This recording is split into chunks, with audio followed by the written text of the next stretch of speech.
I'm Fred Kelly Grant. I've been a lawyer for 50 years. Today I protect citizens like you against a government run amok.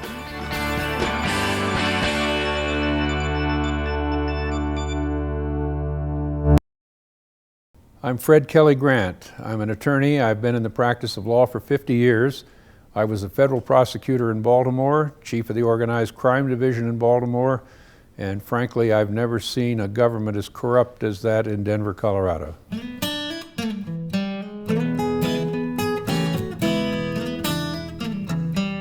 When the state of Colorado had a surplus of funding, they offered tax incentives to landowners for them to set aside their land for agriculture for themselves and their children and grandchildren forever.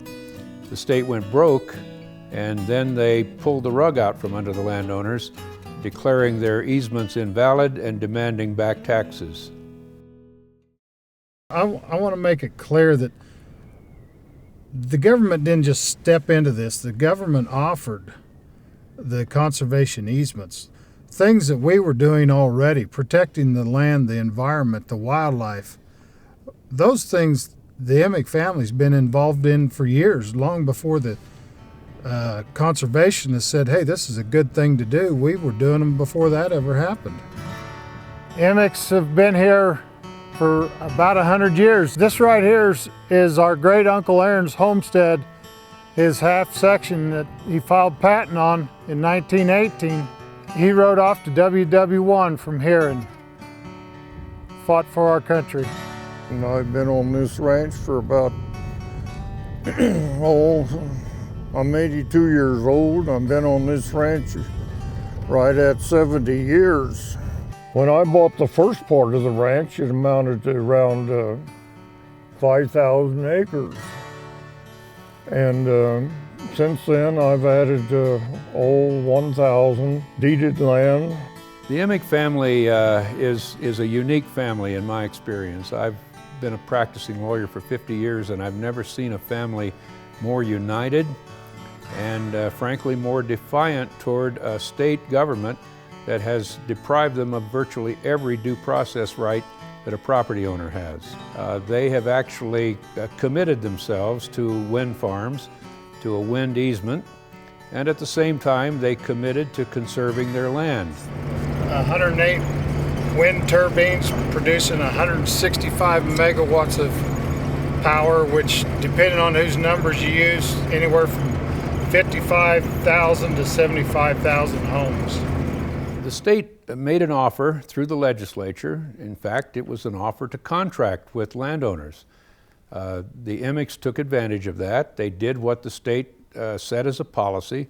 They negotiated contracts with land interest, and they created and donated conservation easements. The Emigs put 530 acres under conservation easement restrictions. Well, I sponsored a bill that was very simple. It said that when the state of Colorado makes a deal, they'll have to honor that deal. And this goes back to the conservation easement. The state of Colorado made a deal with the ranchers, and the ranchers performed their part of the duty. And the state says, it was an honest deal, but we don't like it anymore, so give us our money back. And now, as a result of the bureaucrats' actions in the Department of Revenue seeking dollars, they face a payback of as much as perhaps $3 million. When this first came up, the Department of Revenue, the head of the Department of Revenue, came into the office. I called her in, Ms. Roxy Huber, and I said, let's talk about these conservation easements. And she said that was too good a deal, they should have known better, and we don't want to honor the deal. And I said, even if all of that's right, they have no money left. They've taken it and they've used it to pay their medical bills, their college bills, keep the ranch afloat. You're not going to get any money from them. So what are you going to do? Throw them in jail? She came back and said, my job is to collect money from the state, and this is one way we can collect money from the state. When the Emigs created their conservation easements, they knew that land was valued up to $20 million in gravel. The state knew it, and independent appraisers knew it and proved it in their appraisals.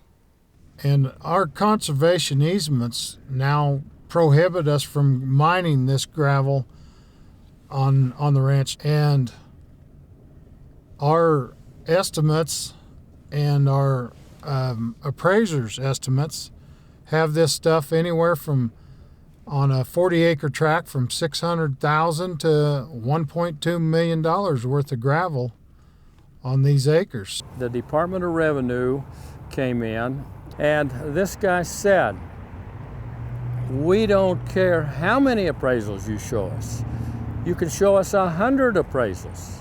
Until we see one we like, we're throwing them out the door."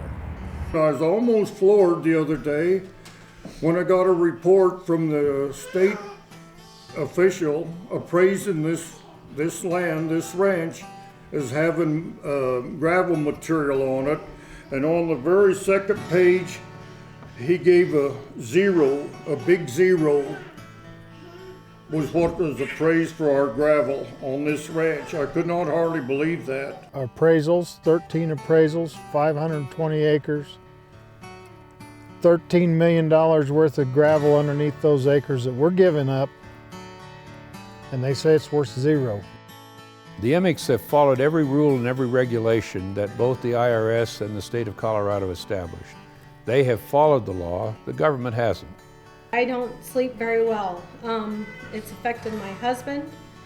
I feel that this family has done nothing but give back to this community and build this community. And this isn't just about the Emmick family. There are maybe 200 or 300 families in the same sinking ship that we're in. It's like the government is they're being bullies, and the teachers always tell us don't bully. The government is just trying to take away our land. It's hard for me to believe that in our whole legislative group of people, there isn't somebody that has guts enough to stand up when they know that what's being done is wrong. Give us our day in court. Helen and I love the ranch so much and the family that I think almost 100% of us are going to be buried on this ranch, not in a cemetery uptown. If we have no rights, if we can lose our rights to our ranch or whatever, you can lose your rights to whatever you got. It's not just an individual or a group or something, it's all of us. And you hope that our kids and their kids and their kids will continue to be here for 100 years and carry on just like we have for decades. I want to do it when I grow up too. Our founders developed this republic in order to protect private property rights. If the Emmicks lose, the 5th and 14th Amendments of the Constitution are lost.